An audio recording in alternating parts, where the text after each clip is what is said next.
Hello friends, welcome to my channel Joy Technicals and News. আজি আপোনালোকক যিসকলে মুখ্যমন্ত্ৰী মহিলা উদ্যমিতা অভিযান অৰ্থাৎ যিসকলে 10,000 টকাৰ কাৰণে গোটৰ মহিলা যিসকল আছিল তেওঁলোকে যিসকলে ফৰ্ম ফিল আপ সাধাৰণতে কৰিব বিচাৰে বা যিসকলে ফৰ্ম আনিছিলেগে বা যিসকলে ফৰ্ম ইতিমধ্যে ল'লে তেওঁলোকে ফৰ্ম ফিল আপ কেনেকৈ কৰিব আপোনালোকৰ যি 10,000 টকাৰ যিটো আঁচনি আছিলে আপোনালোকৰ হেয়া পাবৰ কাৰণে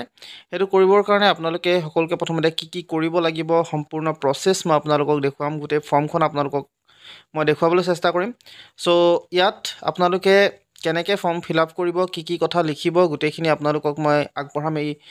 মোৰ এই ভিডিঅ'ৰ জৰিয়তে গতিকে আপোনালোকে যিমান পাৰে সিমান ভিডিঅ'টো শ্বেয়াৰ কৰিব আৰু যদি আপোনালোক মোৰ চেনেলটো নতুন তেন্তে প্লিজ সাবস্ক্ৰাইব কৰি কাষত থকা যেটো বেল আইকন হেতু প্ৰেছ কৰি ৰাখিব লগতে সকলো ব্যক্তিৰ সকলো আপোনালোকৰ যিমানবিলাক মানুহ আছে তেওঁলোকে আসলে শ্বেয়াৰ কৰিব যাতে সকলোৱে এই ফৰ্মখন ফিল আপ কৰিব পাৰে সো আপোনালোকে জানে যে মুখ্যমন্ত্ৰীৰ মহিলা উদ্যমিতা অভিযান এই অভিযানৰ পৰিপ্ৰেক্ষিতত আপোনালোকৰ যিসকল গোটৰ মহিলা আছিল তেওঁলোকৰ কাৰণে যেটো 10,000 টকাকৈ এটা টকা সাধাৰণতে তেওঁ ঘোষণা কৰিছিল আৰু তাৰ কাৰণে তেওঁ আসলতে এপ্লিকেশন ফৰ্ম এপ্লিকেশন এখন আগবঢ়াইছে আৰু এটো যেটো অফলাইন হয় গতিকে ইয়াত আপোনালোকৰ এখন হৈছে এপ্লিকেশন ফৰ্ম আৰু ইয়াত আপোনালোকে যদি চাই তেতিয়াহলে আপোনালোকক দুটা কেইটামান কথা খুব ইম্পৰ্টেন্ট যে আপোনালোকে এই ফৰ্মখন ফিল আপ কৰাৰ আগতে কি কথা চাব লাগিব বা কি কথাৰ ওপৰত গুৰুত্ব দিব লাগিব হেতু আপোনালোকে প্ৰথম চাই ল'ব তাৰ পিছত মই এপ্লিকেশন ফৰ্মখন কেনেকৈ ফিল আপ কৰিব হেতু আপোনালোকৰ আগত দেখুৱাম সো আপোনালোকে চাই সো আপোনালোকে যদি যোগ্যতা চাই এই 10,000 টকা যে আপোনালোকে পাব সেই যোগ্যতা সেই 10,000 টকা পাবৰ কাৰণে কি যোগ্যতা লাগিব প্ৰথমতে কৈছে সদস্যগৰাকী অসম ৰাজ্যিক গ্ৰামীণ জীৱিকা অভিযানৰ অধীনত থকা আত্মসহায়ক গোটৰ সদস্য হ'ব লাগিব আপোনালোকে সক্ৰিয় সদস্য হ'ব লাগিব আত্মসহায়ক গোটৰ সদস্যগৰাকীৰ বৈধ আৰু কাৰ্যকাৰী বা সক্ৰিয় আধাৰ সংযুক্ত সেভিং বেংক একাউণ্ট থাকিব লাগিব বেংক একাউণ্ট আপোনালোকৰ থাকিব লাগিব সেভিংছৰ তাৰ পিছত কৈছে বেংক একাউণ্ট নথকা সদস্যসকলে আঁচনিৰ বাবে আবেদন কৰাৰ পূৰ্বে এটা একাউণ্ট খুলি ল'ব পাৰিব আপোনালোকে এই আঁচনিখনৰ যাৰ বেংক একাউণ্ট নাই তেওঁলোকে যদি এই আঁচনিখন আবেদন কৰিব বিচাৰিছে তেতিয়াহলে তেওঁলোকে বেংক একাউণ্ট এটা খুলি ল'ব কৈছে সদস্যগৰাকী ফেডাৰেচন বেংক বিত্তীয় প্ৰতিষ্ঠান আদিৰ পৰা ঋণ লৈ পৰিশোধ নকৰা আত্মসহায়ক গোটৰ সদস্য হ'ব নালাগিব যিসকলে 2021 চনৰ পূৰ্বে ক্ষুদ্ৰ বিত্তীয় প্ৰতিষ্ঠানৰ পৰা ঋণৰ সুবিধা লৈছে তেওঁলোকে ডিফেন্ডাৰ কৰা বুলি গণ্য কৰা হ'ব এতিয়া কৈছে যে সদস্যগৰাকী সাধাৰণতে বেংক বিত্তীয় প্ৰতিষ্ঠান এইবিলাকৰ পৰা ঋণ লৈ কিনে পৰিশোধ নকৰা হ'ব নোৱাৰিব আত্মসহায়ক গোটৰ সদস্য হ'ব নোৱাৰিব তেওঁলোকে পৰিশোধ আগতে কৰা হ'ব লাগিব সদস্যগৰাকীৰ কাৰ্যকলাপ বা উদ্যোগৰ বাবে ব্যৱসায়িক পৰিকল্পনা থাকিব লাগিব আপোনালোকে যেতিয়া পইচাটো যে দিব আপোনালোকে এই পইচাটো লোৱাৰ আগতে আপোনালোকৰ যেটো কাম কৰিব বিচাৰিছে যেটো ব্যৱসায় সাধাৰণতে কৰিব বিচাৰিছে তাৰ কাৰণে আসলতে এটা আঁচনি আপোনালোকৰ ওচৰত থাকিব লাগিব সদস্যগৰাকী নিজাববীয়াকৈ ন্যূনতম এটা উপাৰ্জনকাৰী কামত জড়িত থাকিব লাগিব আপোনালোকে নিজে উপাৰ্জনকাৰী এটা কামত জড়িতও থাকিব লাগিব সাধাৰণ অন্যান্য পিছপৰা শ্ৰেণীৰ ক্ষেত্ৰত সদস্যগৰাকীৰ 3টাতকৈ অধিক সন্তান থাকিব নোৱাৰিব মনত ৰাখিব জেনেৰেল আৰু ওবিসি বা এমওবিসিৰ ক্ষেত্ৰত 3টাতকৈ অধিক সন্তান থাকিব নালাগিব আৰু যিসকল অনুসূচিত জাতি আছে জনজাতি আছে বা এসটি এসসি আছে টি ট্ৰাইবছ আছে বা মৰাণ মটক যিসকল সম্প্ৰদায় আছে তেওঁলোকৰ যি ছাত্ৰ ছাত্ৰীৰ সংখ্যা হেতু 4টাতকৈ অধিক হ'ব নালাগিব মনত ৰাখিব ওবিসি বা জেনেৰেল খিনিৰ 3টাতকৈ বেছি হ'ব নালাগে আৰু যিসকল বাকি জনজাতি অনুসূচিত জাতি জনজাতি মৰাণ মটক সম্প্ৰদায় যিসকল আছে তেওঁলোক 4টাতকৈ অধিক সন্তান থাকিব নালাগিব আত্মসহায়ক গোটৰ সদস্যগৰাকীৰ বৰ্তমান যদি 2 সন্তান আছে তেন্তে তেওঁৰ সন্তানৰ সংখ্যা 2টাত যদি তেওঁ সাধাৰণ অন্যান্য পিছপৰা শ্ৰেণীৰ অন্তৰ্গত তেন্তে তেওঁৰ সন্তানৰ সংখ্যা 3টাত আৰু যদি এটা এইখিনি আপোনালোকক উল্লেখ কৰিছে যদি আত্মসহায়ক গোটৰ সদস্যগৰাকী স্কুললৈ যাব পৰা বয়সৰ কন্যা আছে তেন্তে কন্যা সন্তানক কোনো বিদ্যালয়ত নামভৰ্তি কৰোৱা হ'ব লাগিব অথবা ভৱিষ্যতে কন্যা সন্তান জন্ম হ'লে উপযুক্ত বয়সত তাইক অংগনবাড়ী কেন্দ্ৰ বিদ্যালয়ত নামভৰ্তি কৰোৱাৰ প্ৰতিশ্ৰুতি দি সংকল্প পত্ৰত স্বাক্ষৰ প্ৰদান কৰে যদি আপোনালোকৰ কোনো কন্যা সন্তান আছে তেতিয়াহলে তাই সাধাৰণতে বিদ্যালয়ত নামভৰ্তি কৰোৱা হ'ব লাগিব নহলে ভৱিষ্যতে যদি কন্যা সন্তান জন্ম হ'লে আপোনালোকে সেই কন্যা সন্তানটিক যাতে অংগনবাড়ী কেন্দ্ৰ বা বিদ্যালয়ত নামভৰ্তি কৰাব তাৰ কাৰণে আপোনালোকে সংকল্প পত্ৰত স্বাক্ষৰ কৰি দিব লাগিব তাৰ পিছত আপোনালোকক কৈছে অমৃত বৃক্ষ আন্দোলনৰ সময়ত ৰোপণ কৰা গছপুলিটো জীয়াই থকা আৰু বৃদ্ধি হোৱা উচিত আপোনালোকৰ যেটো অমৃত বৃক্ষ আন্দোলনৰ সময়ত যেটো গছপুলি আপোনালোকে ৰুইছিলে হেতু জীয়াই থকা হ'ব লাগিব বা হেতু বাঢ়ি থকা হ'ব লাগিব যদি জীয়াই থকা নাই তেন্তে প্ৰপত্ৰ পূৰণৰ সময়ত অথবা প্ৰপত্ৰ জমা দিয়াৰ আগতেও গছপুলি ৰোপণ কৰিব পাৰিব আপোনালোকে প্ৰপত্ৰ পূৰণৰ সময়তো ৰুব পাৰিব বা আগতো আপোনালোকে আকৌ ৰুব পাৰিব এইখিনি হৈছে আপোনালোকৰ প্ৰধান নিৰ্দেশাৱলী এইখিনি আপোনালোকে গুৰুত্ব দিব এইখিনি মনত ৰাখিব তাৰ পিছত এতিয়া মই ফৰ্ম ফিল আপখনলৈ আহোঁ প্ৰথমতে আপোনালোকক দিছে আত্মসহায়ক গোটৰ সদস্যৰ নাম আপোনাৰ নামটো লিখিব কেপিটেল লেটাৰত তাৰপিছত আত্মসহায়ক গোটৰ নাম আপোনালোকৰ আত্মসহায়ক গোট কি গোটৰ হয় সেইটো লিখিব আত্মসহায়ক গোটৰ NIS কোড আপোনালোকৰ এটা কোড আছে আচলতে SSG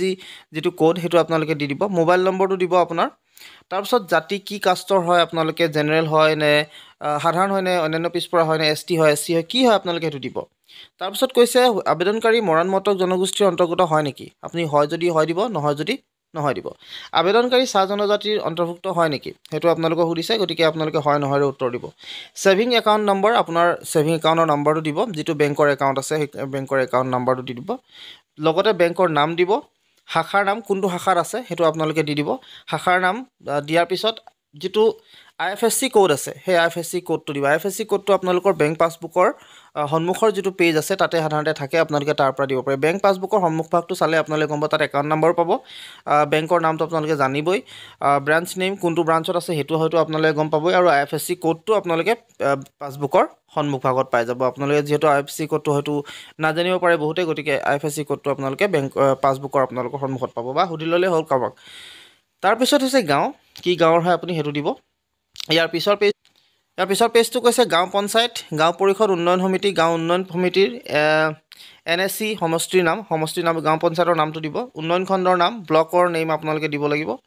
তাৰপিছত জিলাৰ নাম দিব লাগিব বিধানসভা সমষ্টিৰ নাম দিব লাগিব তাৰপিছত ফটোযুক্ত ভোটাৰ পৰিচয় পত্ৰৰ নম্বৰ আপোনালোকৰ ভোটাৰ কাৰ্ডৰ যিটো নাম্বাৰ হ'ব সেইটো দিব EPIC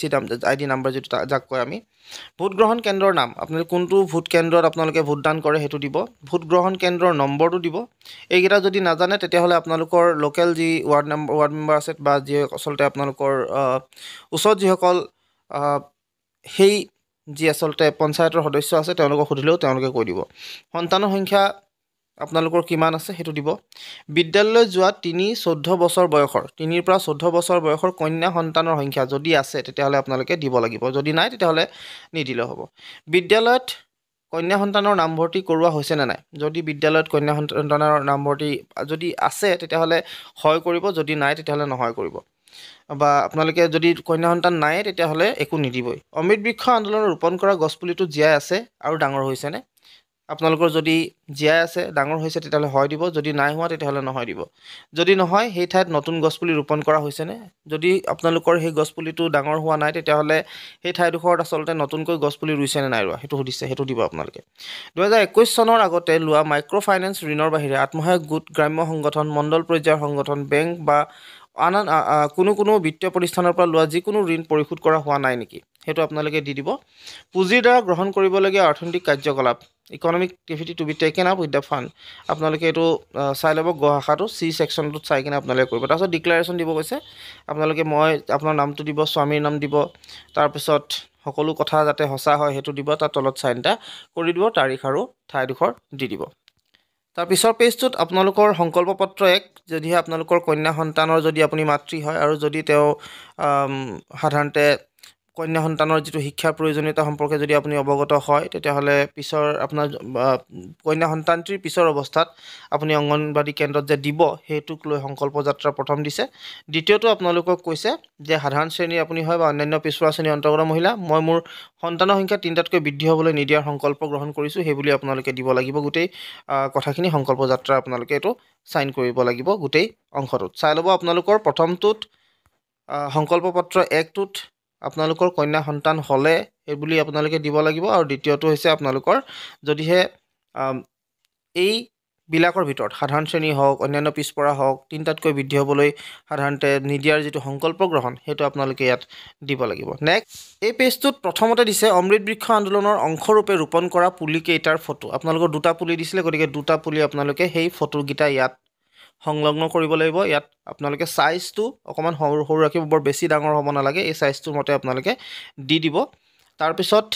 এই আঁচনিৰ লক্ষ্যবিলাক দিয়া আছে এইখিনি আপোনালোকে পঢ়ি ল'ব কি দিব কি নিদিয়ে গোটেইখিনি ডিটেইলছ আপোনালোকক কোৱা হৈছে সো প্ৰথম কথাটো হৈছে আপোনালোকৰ সেই যি অমৃত বৃক্ষ আন্দোলনৰ অংশৰূপে সেই পুলিটোৰ ফটো আপোনালোকে ইয়াত দি দিব ইয়াৰ পিছৰ পেজটোত আপোনালোকৰ এই যিটো পেজ ইয়াত আপোনালোকৰ আত্মসহায়ক গোটৰ যি সদস্য তেওঁলোকে কি বাণিজ্যিক কাৰ্যকলাপ কৰিব তাৰ সকলোবিলাক ডিটেইলছ দিয়া আছে আপোনালোকে এইটো চাই আপোনালোকৰ মতে ভৰাই ল'ব সো এইখিনি আছিল আজিৰ আপোনালোকৰ সকলো সবিশেষ সকলোবিলাক কথা আপোনালোকক ক'লোঁ, কেনেকৈ ফৰ্ম ফিল আপ কৰিব সেইটোও ক'লোঁ। গতিকে আপোনালোকে যিমান পাৰে সিমান ভিডিঅ'টো শ্বেয়াৰ কৰিব। যদি আপোনালোকে মোৰ চেনেলটোত ভিডিঅ'টো ভাল পাইছে তেনেহ'লে যিমান পাৰে সিমান শ্বেয়াৰ কৰক, যাতে সকলোবিলাকে হেল্প হয় তেওঁলোকে এই ফৰ্মখন ফিল আপ কৰাৰ ক্ষেত্ৰত। চ' আৰু লগতে চেনেলটো ছাবস্ক্ৰাইব কৰি কাষত থকা যিটো বেল আইকন সেইটো প্ৰেছ কৰি ৰাখিব, যাতে আপোনালোকে এনেকুৱা ধৰণৰ ন'টিফিকেশ্যন পাই থাকে আৰু আপোনালোকে যিবিলাক অসুবিধা পায় তাৰ ক্ষেত্ৰত আমি হেল্প কৰিবলৈ যাতে চেষ্টা কৰিব পাৰোঁ। আৰু লগতে আপোনালোকে যদি কিবা নাজানে তেতিয়াহ'লে আপোনালোকে কমেণ্ট কৰিব, মই নিশ্চয় আপোনালোকক হেল্প কৰিবলৈ চেষ্টা কৰিম। চ' আজিলৈ ইমানেই, ধন্যবাদ।